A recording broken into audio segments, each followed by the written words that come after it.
Ladies and gentlemen, please join me in a warm West Point welcome for this morning's graduation speaker, Secretary Jim Mattis.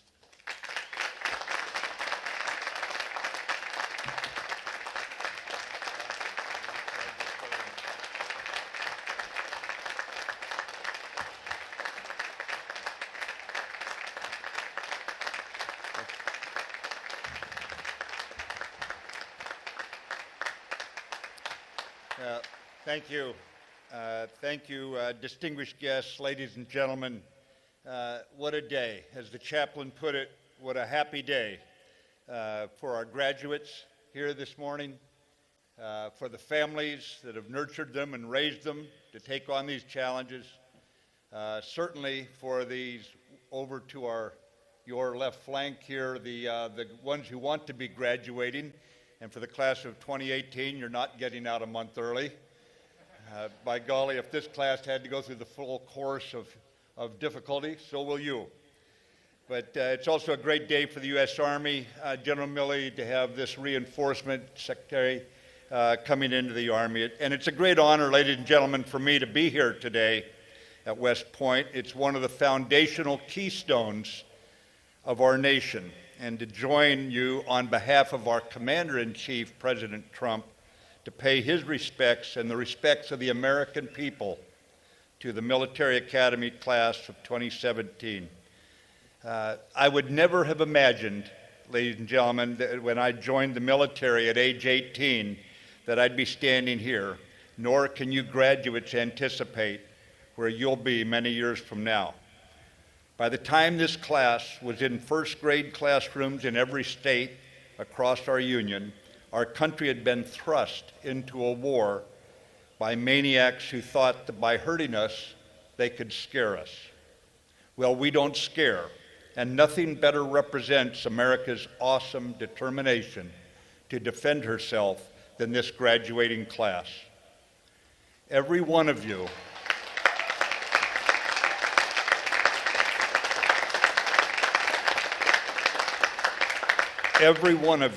could have opted out. You'd grown up seeing the war on round-the-clock news. There was no draft.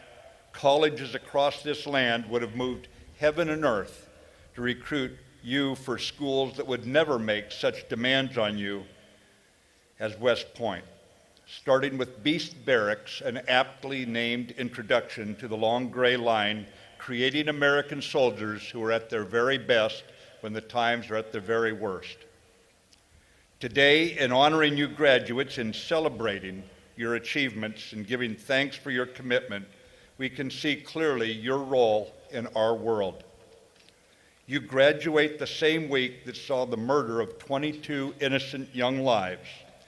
Manchester's tragic loss underscores the purpose for your years of study and training at this elite school.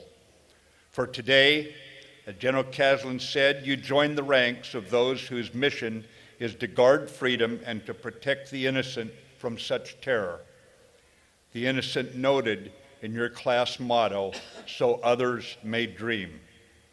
We must never permit murderers to define our time or warp our sense of the normal. This is not normal, and each of you cadets graduating today are reinforcing the ranks of our Army, bringing fresh vigor, renewing our sense of urgency, and enhancing the Army's lethality needed to prove our enemies wrong. You will drive home a salient point that free men and women will volunteer to fight ethically and fiercely to defend our experiment that you and I call simply America. You graduates commissioned today will carry the hopes of your country on your young shoulders. You will now join the ranks of an Army at war. Volunteers all, we are so very proud of you cadets for taking the place you have earned in the unbroken line of patriots who have come before. Your oath of office connects you to the line of soldiers stretching back to the founding of our country, and in the larger sense, it grows from ancient, even timeless roots, reflecting the tone and commitment of youth long ago who believed freedom is worth defending. In terms of serving something larger than yourself, Yours is the same oath that was taken by the young men of ancient Athens. They pledged to fight for the ideals and sacred things of their city, to revere and obey the city's laws and do their best to incite a like respect in others, and to pass on their city-state far greater and more beautiful than they had received it.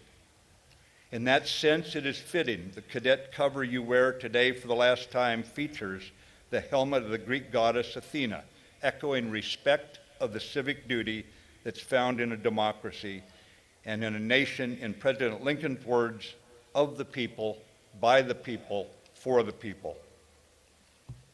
After 4 years at West Point, you understand what it means to live up to an oath. You understand the commitment that comes with signing a blank check to the American people, payable with your life. My fine young soldiers, a few miles northwest of Washington, D.C., where I work today, at Antietam Battlefield Cemetery is a statue of a Union soldier standing at rest and overlooking his comrades' graves.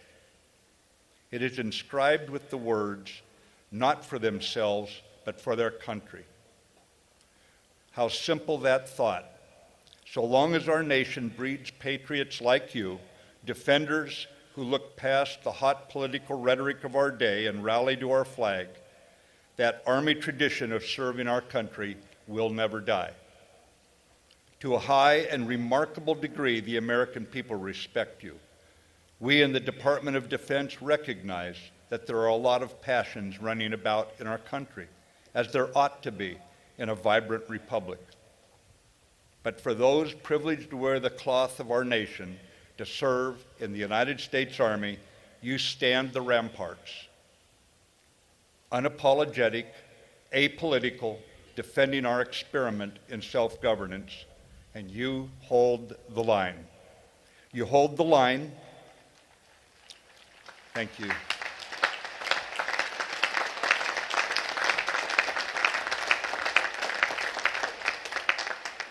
You hold the line faithful to duty, confronting our nation's foes with implacable will, knowing that if there's a hill to climb, waiting will not make it any smaller. You hold the line true to honor, living by a moral code regardless of who is watching, knowing that honor is what we give ourselves for a life of meaning. You hold the line, loyal to country and defending the Constitution, and defending our fundamental freedoms, knowing from your challenging years here on the Hudson that loyalty only counts where there are 100 reasons not to be. Behind me, across Lusk Reservoir, stands a memorial dedicated to the American soldier. On it are inscribed the words, "The lives and destinies of valiant Americans are entrusted to your care and your leadership." You have been sharpened through one of the finest educational opportunities in America, given to you by the American people via General Caslin's superb faculty, who expect admirable leadership by example from you as soldier leaders. My view of a great leader is the player coach. We need coaches, men and women who know themselves, who take responsibility for themselves, coaching their soldiers to be at the top of their game. Every soldier in your platoon will know your name the day you step in front of them. Your responsibility is to know them. Learn their hopes and dreams. Teach them the difference between a mistake and a lack of discipline.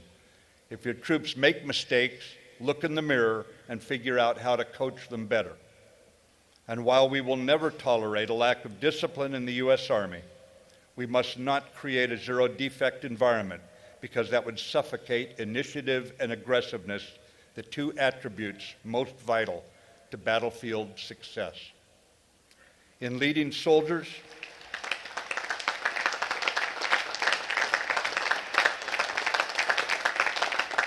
thank you.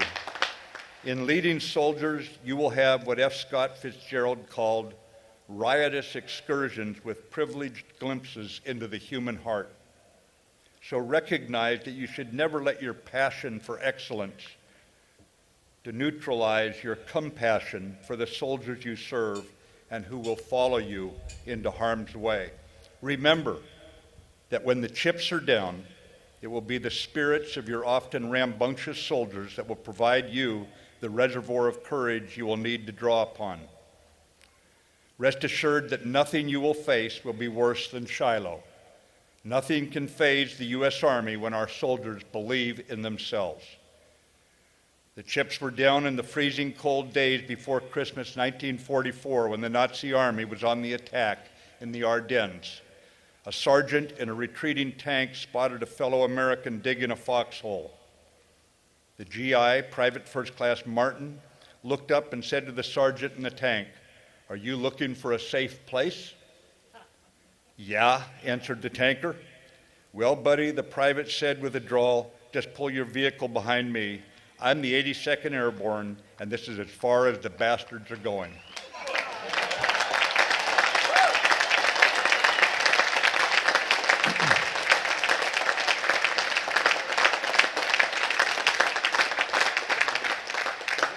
And that is the Army that is being entrusted to your care. On the battlefield, my fine young soldiers, no one wins on their own. Teams win battles, and if you can win the trust and affection of your soldiers, they will win all the battles for you. If you wish to be a credit to our nation and to your family, you must carry West Point's ethos everywhere you go and practice every day the integrity that builds your character. For when destiny taps you on the shoulder and thrusts you into a situation that's tough beyond words, when you're sick and you've been 3 days without sleep, when you've lost some of your beloved troops and the veneer of civilization wears thin, by having lived a disciplined life, you'll be able to reach inside and find the strength that your country is counting on. Now, you are privileged to be embarking on this journey because you're going to learn things about yourself that others will never know. And we can all in this stadium today see the storm clouds gathering. Our enemies are watching. They are calculating and hoping America's military will turn cynical, that we will lose our selfless spirit. They hope our country no longer produces young people willing to shoulder the patriot's burden, to willingly face danger and discomfort. By your commitment, you will prove the enemy wrong, dead wrong. We, Americans, are not made of cotton candy. You're a U.S. soldier.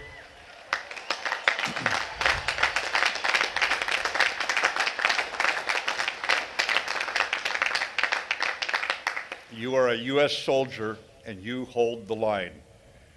The class of 2017 now joins an army that left bloody footprints at Valley Forge, an army that defeated the Nazis' last gasp at Bastogne. Your class will certainly be remembered for an Army football team that took to the field of friendly strife and beat Navy.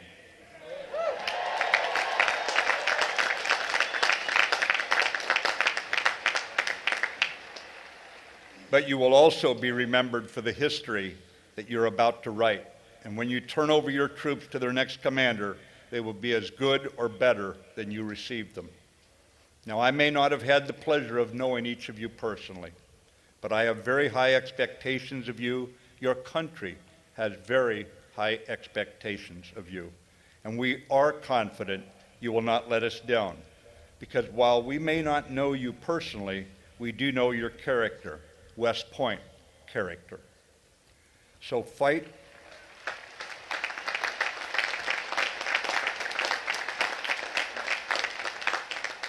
So fight for our ideals and our sacred things, incite in others respect and love for our country and our fellow Americans, and leave this country greater and more beautiful than you inherited it, for that is the duty of every generation. To the families here today, I can only say thank you. Apples don't fall far from the tree. Thank you for the men and women that you raised to become soldiers.